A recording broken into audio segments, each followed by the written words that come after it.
G'day guys, welcome back to another video with Eno from Fantasy Take TV. Today we'll be going over the game week 1 review, a few talking points, how my team went, and then maybe look at some key price changes that have happened already. I'll show you those and just my plans for following game week, but I will also do a team selection video later in the week. It was good. It was bloody good to have the Prem back. Good to see the Gunners get off to a winning start as opposed to last season. No, you're not tough. Not a tough game. Not an easy place to play away to Palace on the opening night, but got the job done. Weathered the storm a bit in the second half. Palace probably should have scored, but we take a clean sheet, take the victory, and move on to next week. Leicester at home, but back to FPL. How my team went. You'll see I did change to a 5-back.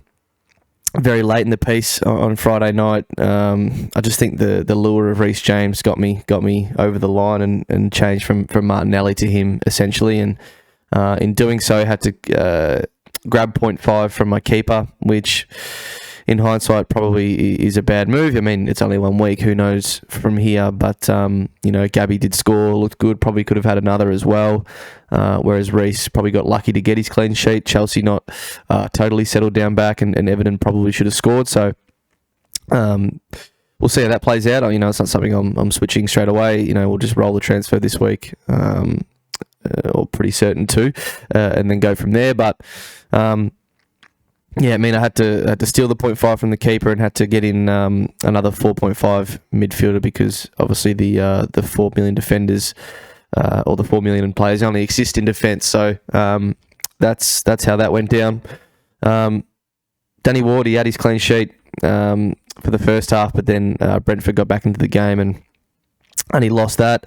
Trent and Robbo, Fulham played really, really well, and away, was at home. The newly promoted sides generally got their tails up for the first game of the season back in the Prem, and Fulham certainly did. But I still trust Liverpool to get their shit going for following game weeks. They're already dropping points early on. It's not something that Klopp would like, so they'll tighten up. They'll get better.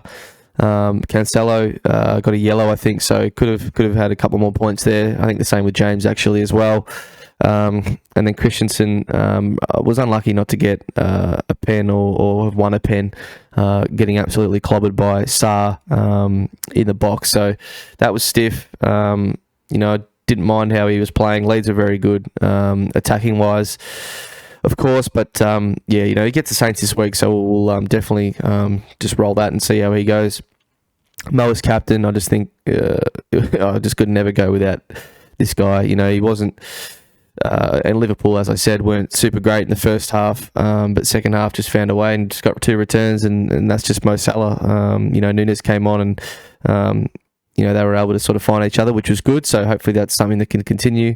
But, whether that takes away from Mo returns in the future, who knows? Nunes probably has to play more minutes, sooner rather than later, with how good he's been off the bench in the last 2 games. But Mo is Mo, and he's just been unbelievable for the last 5 years. Foden, so changed this from, I had Kulu in my team selection, so a little bit annoying, and then I had Mahrez as well at various stages. And I even did have Saka because obviously double Arsenal, not having Martinelli, I could have had Saka as well. But what I wanted to do is really target that Bournemouth fixture next week. So, Phil starting was a bonus. And he actually started on the right over Mahrez, but it's all about this Bournemouth fixture this week because I just want to get some points, and then I'll probably run, even though Phil will probably be first choice, I want to get onto Saka for the good run that Arsenal have from game week 3 onwards. So that's all but locked in pretty much for next week. It's a matter of what my other transfer will be, and that comes down to Christensen and Neto, who we'll talk about now, who did look good and lively, as they say, but obviously, FPL points is what we're after, and he probably didn't get or have as many shots and chances that we'd like. So look, we'll see how he goes again this week. Pedence did score the goal, and look, Neto did set that up, or was a part of setting that up, but didn't get the assist in the end. It was a hockey assist. So for FPL, look, he did look good, did a few nice skill moves, but we do want the points, we want goals. So we'll see how that goes this week and monitor that. Haaland was awesome. Won the penalty.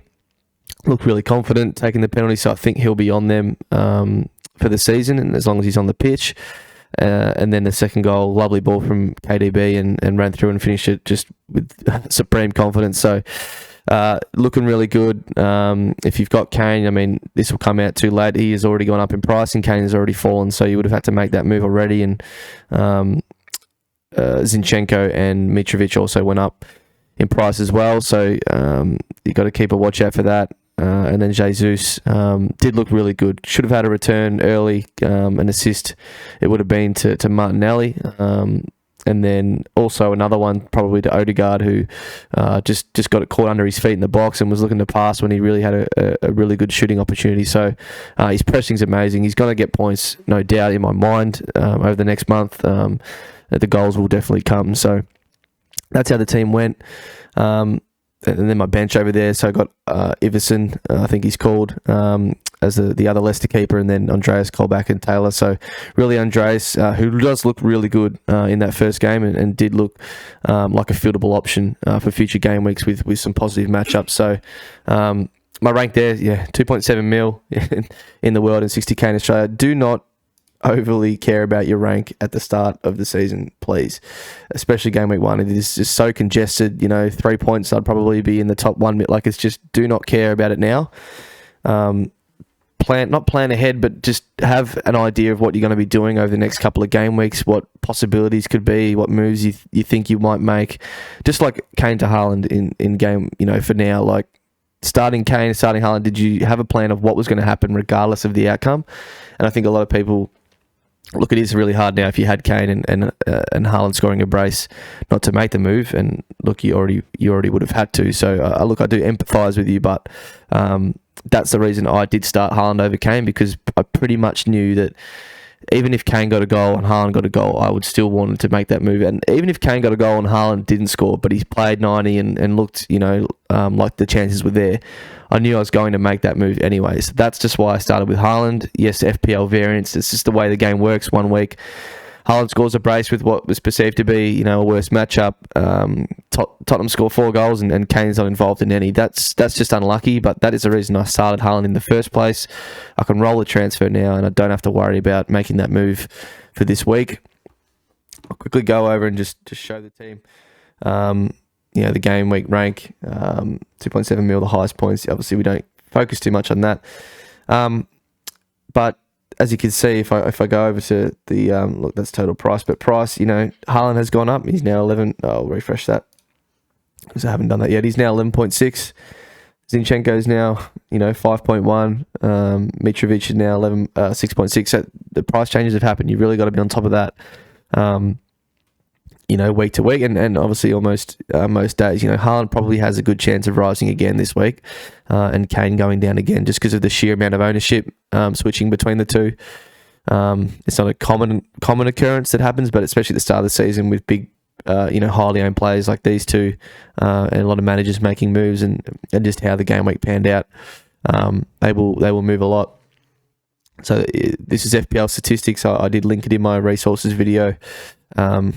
Haaland was, well over the 100 threshold, and so it was almost a lock to go up. Zinchenko and Mitrovic pretty much the same, and then Kulu, is probably the next closest, Martinelli, and then last was Kane at minus 111 if you just hit the last button there. So just be on top of that, daily almost. Just have a quick one check, have a look, and just see any of your players or your ones you're looking at that you want to get in, going up, going down, and just be over it, because it's not team value, and overall team value to me is not a totally vital part of the game. Like it is to an extent, but it's more just if the certain moves you want to make. You don't want to get priced out of someone you really want for an upcoming game week because you weren't paying attention to the price changes. So I'm not chasing Mitrovic, not chasing Zinchenko because I want to get the most team value, but Kane to Haaland makes a lot of sense because a lot of us are going to want to captain Haaland for game week 2 against Bournemouth. So that's the end of the video.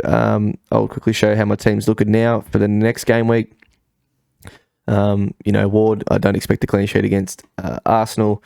Expect Liverpool to bounce back. Cancelo to do well against Bournemouth. James at home to Tottenham, but I think Spurs can easily score in that game.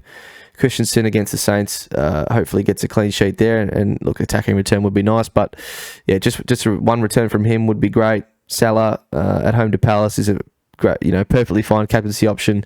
Foden hopefully gets the start. Neto at home to Fulham, it's a great matchup, and then Haaland with the captaincy at this stage, and something I don't think will change, and then Jesus at home to Leicester, which I think we get a couple of goals in. So happy with that. I'm pretty much guaranteed to roll the transfer unless any injuries happen during the week, and then we'll look at making two the following game week, depending on what happens with a couple of players. So thanks for watching. Let me know how you guys went. Hit the like button, hit the subscribe button. I'll definitely be doing a team selection video later in the week. Whilst it probably won't be any different to this, I will probably get some questions from people on Twitter. So if you're not following me, NOFTTV, I'll probably ask a couple of questions, or ask for you to ask me a couple of questions I can answer on that video before the game week starts, and then we'll get on to game week 2. So thanks for watching, guys. Good to see the Prem back and FPL in the full swing, and let me know how you went. Thanks for watching. We'll see you in the next one. Cheers. Got the mojo deals, we been tripping like pulling out the coupe at the light.